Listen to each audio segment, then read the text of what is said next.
School service commission Bardhaman reason life time TET, যেটা 2011-তে TET যেটা দেওয়া হয়েছিল সেটা লাইফ টাইম ভ্যালিডিটি দিচ্ছে। তো সেই সার্টিফিকেট ডিস্ট্রিবিউশন শুরু হয়ে গেছে। কাল সার্টিফিকেট ডিস্ট্রিবিউশন দিয়ে হয়েছে এবং আজকে সেকেন্ড ফেজ ডিস্ট্রিবিউশন হবে। এই হলুদবাড়ি থেকে ডিস্ট্রিবিউশনটা হবে। তো আমি এসে গেছি এবং আমার সাথে অনেকেই এসছেন। আগামী দিন যারা আসবেন তাদের জন্য আমি এই লাইভটা করছি। দেওয়া হচ্ছে 11টা থেকে 2টো, 2:30 থেকে 4:30, এরকম দুটো ফেজে দেওয়া হচ্ছে। লিস্টটা দেওয়া হয়ে গেছে, লিস্টটা দেখে নেবেন যারা এখনও পাননি। যে মেন যে বিষয় সেটা হচ্ছে যে আপনাদের বাইরে এসে, যদি আগে এসে যান, বাইরে এসে নাম হচ্ছে, একটা লিস্টিং হচ্ছে, আগে এসেই লিস্টে নাম লিখিয়ে নেবেন। এটা আপনাদের করতে হবে। এই যে আমরা গেটে সবাই নাম লিখিয়ে রেখেছি। এটা ইঞ্জিনিয়ারিং কলেজ। কলেজটার নাম কি বাবা? MBC college. কি পুরো কি? মহারাজা ধীরাজ বিজয় চাঁদ institute of engineering and technology. হ্যাঁ, তো এমবিসি ইঞ্জিনিয়ারিং কলেজ, এই যে কলেজটা, এখানে আমি একটু এসেছিলাম ওয়াশরুমটা ব্যবহার করতে। অনেকক্ষণ চলে এসেছি তো, 2 ঘন্টা ট্রেনে চেপেছি, তাই ওয়াশরুমটা ব্যবহার করতে এসেছিলাম। এসে তাই ভিতরে লাইভটা করছি। এবার বাইরে চলে যাব, ওখানেই ওয়েট করব। 11টায় আমাদের ঢোকাবে।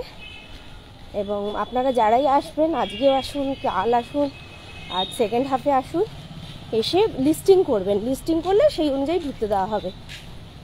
আর কারণ আমাকে যেমনি ছেড়ে দিল এরা ওয়াশরুমে, কারণ এরকম ওয়াশরুমে যাওয়ার থাকলে এসে বলবেন, স্যাররা ছেড়ে দিচ্ছে।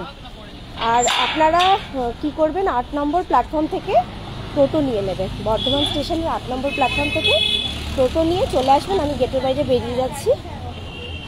আপনারা 8 নম্বর প্ল্যাটফর্ম থেকে টোটো নিয়ে চলে আসবেন।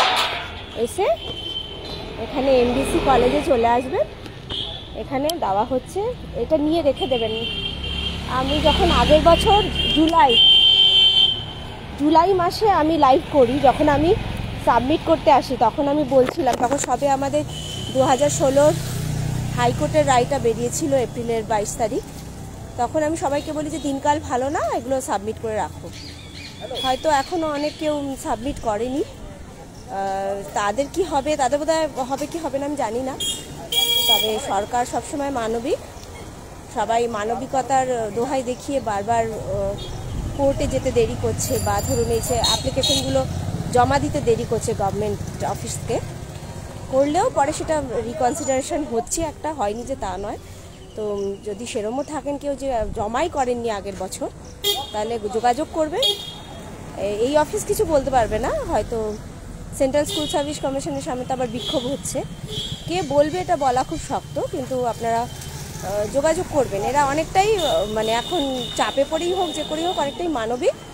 তো আপনারা চলে আসবেন বর্ধমানে 8 নম্বর স্টেশন থেকে টোটো ধরে 10 মিনিটেই পৌঁছে যাবেন। এসে বাইরে নাম লিখিয়ে নেবেন। যদি কেউ নিজেরাও, অ্যাপ্লিকেন্টরাও নাম লেখান, তাতেও নাম লেখাবেন, নইলে ভিতরে আলাদা করে নাম লেখানো হলেও নাম লিখিয়ে নেবেন।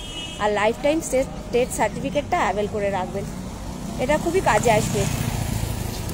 এতে তো বয়সের সীমাটা থাকছে না, এবং আগামী দিনেও যে শিক্ষায় যে দুর্নীতি বলুন, চাকরি বিক্রি বলুন, বা যে যোগ্য অযোগ্য বলুন, বা যে কেসগুলো বলুন, যে ভাষায় বলবেন বলুন, যার যেটা পছন্দ, যে দল করেন সে সেই ভাষাটা বসিয়ে দেবে।